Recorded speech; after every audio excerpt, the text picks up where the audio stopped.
ایمان والوں، شیطان نے دلوں پر قبضہ کر لیا، گناہ کر کر کے دل کالے ہو گئے، اللہ کے وعدوں پر یقین نہیں آتا کہ کیسے ہوگا کہ ایک جانور قربان کریں اور اس جانور کا گوشت خود کھائیں، اپنے رشتہ داروں کو کھلائیں، اور پھر قیامت کے دن وہ گواہی کے لیے بھی کھڑا ہو جائے۔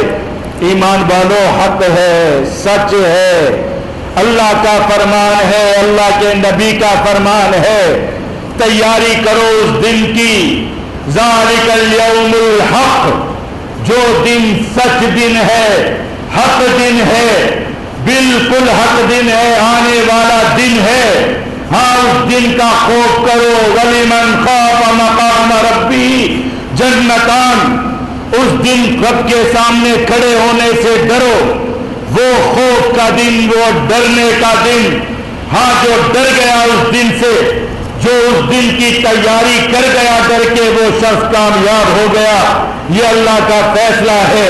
اور یہ قربانی، یہ عید الاضحیٰ کے دن، یہ تشریق کے ایام، یہ اسی دن کی تیاری ہے، اسی دن کے لیے گواہ بنانے کی تیاری۔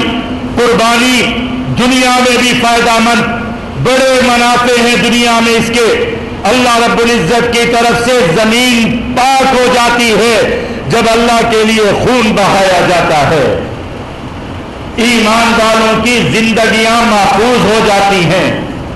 بدبخت ہیں وہ لوگ، بددین ہیں وہ لوگ کہ جنہوں نے قربانی کے خلاف فلسفے اٹھا کر، لوگوں کی ذہن سازیاں کر کر کے قربانی کی عبادت کو ہلکا کر دیا کہ قربانی مت کرو۔ 15-20 ہزار روپے کے جانور کو ذبح کرنے کی بجائے کسی اور کام پر لگا دو، وہ کتنا بڑا کام، جانور تو ذبح ہو جائے گا، ختم ہو جائے گا، بک جائے گا، 2-3 دن میں گوشت کھا لیا جائے گا، بس اس کے بعد کچھ نہیں ہوگا۔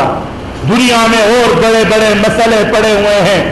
ظالموں، تم نے دنیا میں کون سا مسئلہ حل کر لیا ہے؟ اسی قربانی پر پابندیاں لگا لگا کے، قدغنے لگا لگا کے، لوگوں کی ذہن سازیاں کر کر کے جانوروں کی قربانی تو کم ہو گئی، سروں کی فصلیں کٹنا شروع ہو گئی، زمین پر فساد پھیل گیا۔ آج دیکھ لو، روئے زمین پر سب سے زیادہ سستا خون انسان کا ہے۔